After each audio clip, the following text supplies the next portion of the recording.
This is not an ordinary political morning in Washington. There are no campaign rallies outside the Capitol, no applause lines, no slogans. What fills the room instead is silence, the kind that usually appears only when history is about to move. Every member of Congress begins their term with the same words, an oath, not to a party, not to a president, but to the Constitution of the United States, to protect it, to defend it, against threats foreign and domestic. That oath is often spoken and quickly forgotten as politics takes over. But today, it sits at the center of everything. When the Speaker addresses the chamber, thanking committee chairs and honoring past members who carried that responsibility, the message is clear. This moment is being framed as larger than partisan conflict, larger than routine oversight, larger even than a single presidency. This is not a typical hearing. This is not another political skirmish. What's unfolding is being presented as a constitutional escalation. For months, investigations, court fights, enforcement actions, and institutional clashes have been treated as separate controversies, each debated, defended, or dismissed on its own. Today, those threads are being pulled together into something far more serious, the claim that the constitutional order itself is under strain. That is why impeachment enters the conversation not as theater, but as mechanism. The founders never designed impeachment to be used casually. They designed it as an emergency tool, a last resort safeguard for moments when normal checks fail, when the balance of power tilts too far, and when the system must correct itself or risk lasting damage. No accusations are shouted, no verdicts are declared, but the language has shifted, the tone has hardened, the stakes have risen. This is the sound of Congress stepping to the edge of its most serious responsibility, not to win an argument, but to answer a constitutional question. Something has changed, and whether this moment leads to action or restraint, history will remember it as the beginning of a line being drawn. HRES 939 is not just another resolution added to a crowded congressional calendar. It is a formal impeachment resolution, and more importantly, it is constructed in a way that separates it from every previous attempt aimed at Donald Trump. This is not a continuation of past impeachment. It is not a reopening of old cases, and it is not symbolic outrage dressed up as procedure. HRES 939 is a fresh constitutional claim. Instead of anchoring itself to one narrow incident or one specific allegation, the resolution is framed around the Constitution itself. Democrats are explicitly invoking Article 2, Section 4, the clause that governs presidential removal. That choice is deliberate. Article 2, Section 4 is not a talking point. It is the actual legal foundation for removing a sitting president from office. In practical terms, this means HRES 939 is not designed as a protest vote or a messaging exercise. Symbolic resolutions are meant to signal displeasure, rally supporters, or shape public debate without triggering serious institutional consequences. This is different. HRES 939 is written as a gateway resolution, one that opens the door to impeachment proceedings grounded in the Constitution's removal standard. That distinction matters. By placing Article 2, Section 4 front and center, Democrats are reframing the debate. They are not asking whether Trump violated a specific statute. They are asking whether his conduct, taken as a whole, rises to the level of high crimes and misdemeanors as defined by constitutional tradition. This is also a strategic calculation. Legal arguments tied to individual charges can be buried in technical disputes and procedural defenses. A constitutional framing is harder to deflect. It forces a more direct question. Does the president's behavior meet the threshold for removal? Yes or no? That is why HRES 939 carries weight. It is built as a removal argument, not a protest. And once that question is formally placed before Congress, it cannot be ignored or treated as routine politics. Article 2, Section 4 of the Constitution is short, but its consequences are enormous. It states that the President, Vice President, and all civil officers of the United States shall be removed from office on impeachment for, and conviction of, treason, bribery, or other high crimes and misdemeanors. Those few lines define the ultimate limit on presidential power. The phrase that causes the most confusion is high crimes and misdemeanors. Despite how it sounds, this is not a reference to the criminal code. It does not mean traffic violations or ordinary misconduct, and it does not require a criminal conviction. Historically, the phrase comes from British parliamentary law, where it describes serious abuses of public trust, acts that threaten the state, the rule of law, or the balance of power. That distinction is critical. Impeachment is not the same thing as an indictment. An indictment is a criminal process handled by courts, governed by statutes, evidence, rules, and the standard of guilt beyond a reasonable doubt. Impeachment is a political and constitutional process handled by Congress. Its purpose is not to punish a crime, but to protect the system. The founders included Article 2, Section 4 because they understood one central risk: a powerful executive who believes the law does not apply to him. They did not assume presidents would always act in good faith. They assumed the opposite, that power would eventually be abused, and the Constitution needed a way to respond. That is why this clause is often called the nuclear option. It is not meant for everyday disputes or policy disagreements. It is reserved for moments when Congress believes a president has violated the oath to faithfully execute the laws and has become a danger to constitutional governance. Invoking Article 2, Section 4 signals that Congress believes normal checks may no longer be enough, and that the system itself is being tested. Timing is everything in politics, and the decision to introduce this resolution in December 2025 is not accidental. Washington usually treats December as a low-risk month, a time to clear the calendar, pass must-do legislation, and step away before the holidays. Instead, Democrats have chosen this moment to force the most serious constitutional question Congress can raise. The reason is the clock. The 2026 midterm elections are less than a year away. That window matters. Once election season fully locks in, every major vote becomes campaign ammunition, and meaningful institutional action becomes harder. Democrats believe this is the last moment where impeachment can still be framed as constitutional duty rather than pure election warfare. They also believe the political environment has shifted. Public fatigue has grown. What once felt like constant controversy now feels structural court clashes, enforcement disputes, power struggles, and escalating institutional tension. Democrats are betting that voters no longer see these issues as isolated scandals, but as part of a broader pattern. In their view, the question has moved from "what did he do this time?" to "is this sustainable?" That perception matters. Impeachment efforts fail when the public sees them as partisan obsession. They gain traction when the public sees them as reluctant necessity. Democrats believe that threshold may have been crossed. Moving now also serves a strategic purpose, forcing Republicans to take visible positions. Waiting would allow silence, delay, and deflection. Acting now creates a record. Every member will eventually have to choose a side, not in the abstract, but on the constitutional standard for removal itself. This is not about winning today. It is about shaping tomorrow. By acting before the battlefield fully hardens, Democrats aim to define the frame for 2026, lock in accountability votes, and ensure that this moment cannot be rewritten later as something smaller than it was. This is about creating a record before the battlefield locks. The case Democrats are making does not rest on a single explosive allegation. It is built slowly, deliberately, and methodically by connecting a series of conflicts into one narrative of constitutional strain. Their argument is simple in structure, even if the details are complex. This is not about one incident. It is about a pattern. It begins with the courts. In recent months, judges have taken the unusual step of demanding sworn testimony related to actions taken by the administration. Courts do not escalate to that level lightly. When they do, it signals concern that basic legal boundaries may be under pressure. In the Democratic framing, this represents more than routine litigation. It reflects a growing confrontation between the executive branch and the judiciary. The confrontation carries consequences. When court orders are challenged, delayed, or openly resisted, the issue of contempt enters the picture. Contempt is not political rhetoric. It is a legal mechanism used when the authority of the court itself is at stake. Democrats point to these moments as evidence that conflict with the rule of law is no longer hypothetical. Then there is Congress.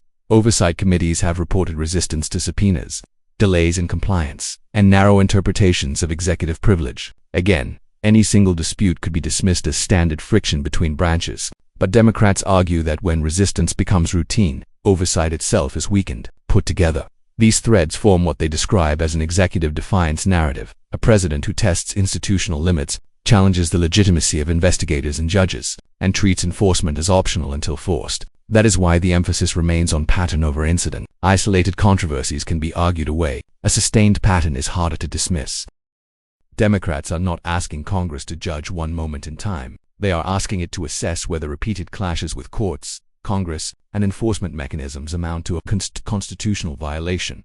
This is how ordinary disputes are transformed into a removal argument, not by volume, but by accumulation. At the center of this impeachment push is a deeper struggle that goes far beyond any single controversy. The fight over who truly controls the executive branch, and nowhere is that fight more consequential than in the debate over presidential firing power. The core question is deceptively simple. Can a president remove officials at will, even those leading agencies designed to operate with a degree of independence? Supporters of expanded presidential authority argue that the executive branch must answer to the president alone. Critics warn that unchecked firing power turns oversight bodies into extensions of personal loyalty. This is where the Supreme Court enters the picture. Pending and recent cases dealing with executive authority have the potential to reshape the balance between independence and control. A ruling that broadens presidential firing power could allow a president to systematically replace career officials, inspectors general, and regulators with loyalists. In that scenario, agencies meant to act as watchdogs risk becoming servants. Democrats are tying this legal battle directly into their constitutional argument. They contend that when a president seeks to neutralize institutional resistance, courts, agencies, oversight bodies, the issue is no longer policy. It becomes structural. The system depends on friction. It depends on internal limits. Remove those limits, and power consolidates rapidly. This matters beyond Trump because precedent outlives presidencies. Any expansion of executive authority granted today will be inherited by future presidents of both parties. A tool created for one moment becomes standard practice in the next. That is why institutional design matters more than political loyalty. The watchdog versus loyalist debate is ultimately a question about governance itself. Should the executive branch contain internal brakes, or should it function as a unified instrument of presidential will? Democrats argue that the Constitution assumes the former, and they warn that once those brakes are removed, restoring them becomes nearly impossible. This isn't about one president. It's about how much power future presidents will be allowed to wield and whether the system can still restrain them when it needs to while Congress debates impeachment. Pressure on the presidency is also building outside the Capitol in courtrooms, enforcement agencies, and financial proceedings that operate independently of political cycles. These fronts matter because they introduce consequences that are not theoretical. Civil fraud judgments are one of the most tangible sources of pressure. Unlike criminal cases, civil rulings move faster and carry immediate enforcement power. When judgments are entered, they can trigger asset liens, seizures, and financial restrictions that follow strict legal timelines. These are not symbolic penalties. They affect liquidity, operations, and long-term stability. Democrats are weaving these developments into a broader accountability narrative. Their argument is not simply that legal trouble exists, but that the response to it matters. When a president faces civil enforcement and simultaneously attempts to blur the line between personal interest and public authority, the conflict becomes constitutional. Then there are contempt probes. Contempt arises when court orders or lawful demands are ignored. It represents a breakdown in compliance, not disagreement. Courts rely on enforcement to maintain legitimacy. When enforcement is resisted or delayed by executive power, it raises alarms about whether judicial authority is being respected at all. Another major flashpoint is the refusal or delay in spending appropriated funds. The Constitution gives Congress control of the purse. The executive branch does not get to decide which laws to execute and which to ignore based on preference. When funds approved by Congress are withheld, redirected, or stalled, it triggers a direct separation of powers conflict. Democrats argue that this pattern reflects a dangerous shift in executive acting as if legal constraints are negotiable. None of these issues alone would necessarily justify removal. Together, they form a landscape of escalating consequence. This is what makes the pressure different. It is not just political resistance. It is legal enforcement colliding with executive authority. And once that collision occurs, the question is no longer about optics or messaging. It becomes about whether the rule of law can still function when the highest office is involved. No serious discussion of impeachment is complete without acknowledging the risk it carries for the system itself. Impeachment was never designed to be a routine political weapon. It was meant to be rare, heavy, and difficult, a constitutional emergency brake, not a standard tool of opposition. The danger of overuse is real. If impeachment becomes a default response whenever Congress and the president are divided, it loses its moral force. What begins as accountability can slowly turn into habit. And once that line is crossed, every future presidency becomes vulnerable to constant removal threats based on partisan control rather than constitutional necessity. The long-term damage could be severe. A tit-for-tat future is easy to imagine. One party impeaches when it holds the House. The other retaliates when power shifts. Hearings become permanent. Governance becomes secondary. The executive branch governs under constant siege, while Congress becomes consumed by investigation rather than legislation. That kind of environment does not strengthen democracy. It exhausts it. This concern is not theoretical, and it is not partisan. Legal scholars across the ideological spectrum have warned that normalizing impeachment risks destabilizing the balance of powers the founders carefully constructed. When extraordinary tools become ordinary, the system begins to fray. So why proceed anyway? Democrats argue that restraint cuts both ways. Avoiding impeachment out of fear of precedent can also be dangerous if it allows genuine abuses to go unanswered. In their view, the greater risk is teaching future presidents that constitutional limits can be tested endlessly without consequence. This is the tension at the heart of the moment. Act 2 easily, and impeachment loses meaning. Act 2 rarely, and it loses power. Democrats are betting that the current situation crosses the line where inaction does more damage than action. That calculation may be debated, but it is not reckless. It reflects a sober judgment that the cost of silence may now outweigh the cost of escalation. No impeachment effort can be understood without confronting the political math that ultimately decides its fate. In the House, impeachment requires a simple majority. In the Senate, conviction and removal demand a two-thirds vote, one of the highest thresholds in American governance. That reality is why removal is rare and why party loyalty usually holds. But impeachment is not decided by numbers alone. It is shaped by pressure. Democrats know the Senate math is brutal. They are not assuming mass defections. What they are testing is durability, how much strain Republican unity can withstand when legal, institutional, and public pressures converge. Impeachment votes force clarity. Members cannot hide behind silence or procedural avoidance. They must answer a direct question. Does this conduct meet the constitutional standard for removal? Public opinion plays a critical role here. When a president governs from a position of strength, loyalty is easy. When approval weakens and controversy hardens into pattern, loyalty becomes costly. Members begin to calculate risk, not just to the president, but to themselves, their districts, their future elections. This is where impeachment becomes a loyalty test rather than a legal debate.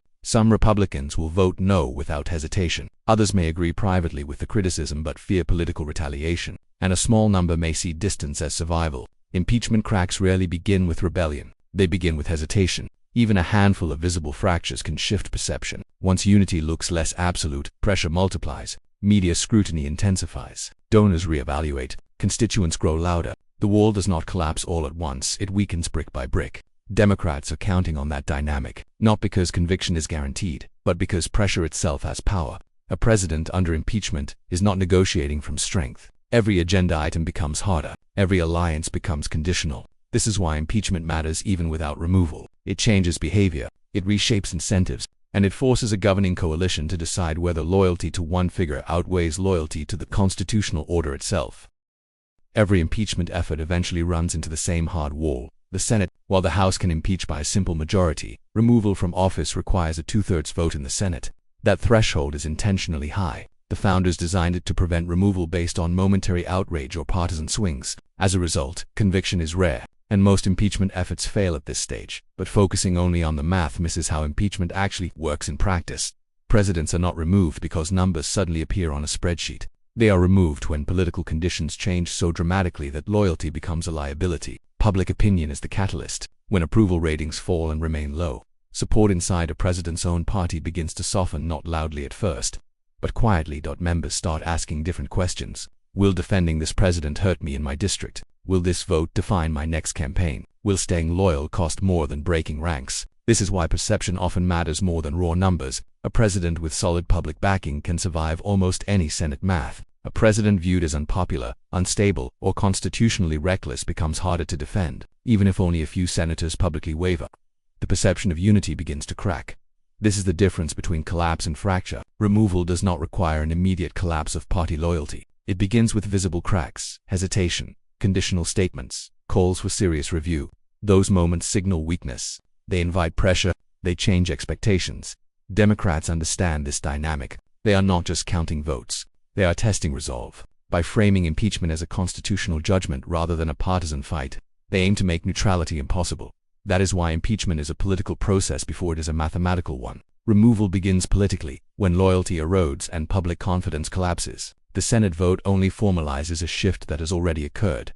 What happens next is uncertain, but the paths forward are already visible. Congress can move this resolution into committee review, open hearings, compel testimony, and begin the slow, public process of building a formal record, or leadership can allow it to sit unresolved as pressure builds in the background. Either way, escalation is now possible and restraint is no longer automatic. If hearings proceed, the temperature rises. Witnesses are called, documents are demanded, votes are scheduled. Each step forces members to take positions they cannot easily walk back. Even without a final conviction, the process itself reshapes governance. A president under active impeachment scrutiny governs defensively. Negotiations harden. Legislative priorities stall. Foreign leaders recalibrate. Power narrows. And even if removal never occurs, the consequences are real. Impeachment alters incentives across the system. Cabinet officials become cautious.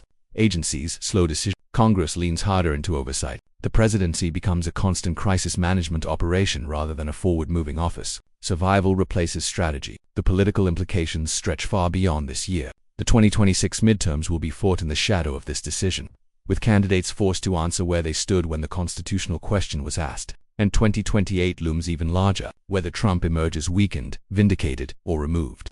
The precedent set here will shape how future presidents are judged and constrained. At its core, this is a test of checks and balances. The founders assumed conflict. They expected ambition to counter ambition. But they also assumed courage, the willingness of institutions to act when limits are crossed. That is why this moment matters regardless of outcome. It asks whether Congress will use the tools it was given or avoid them out of fear of consequence. It asks whether the Constitution still functions as a living restraint or merely as symbolic text. History will not only remember what happened, it will remember what was attempted and what was avoided. This is a moment history will revisit.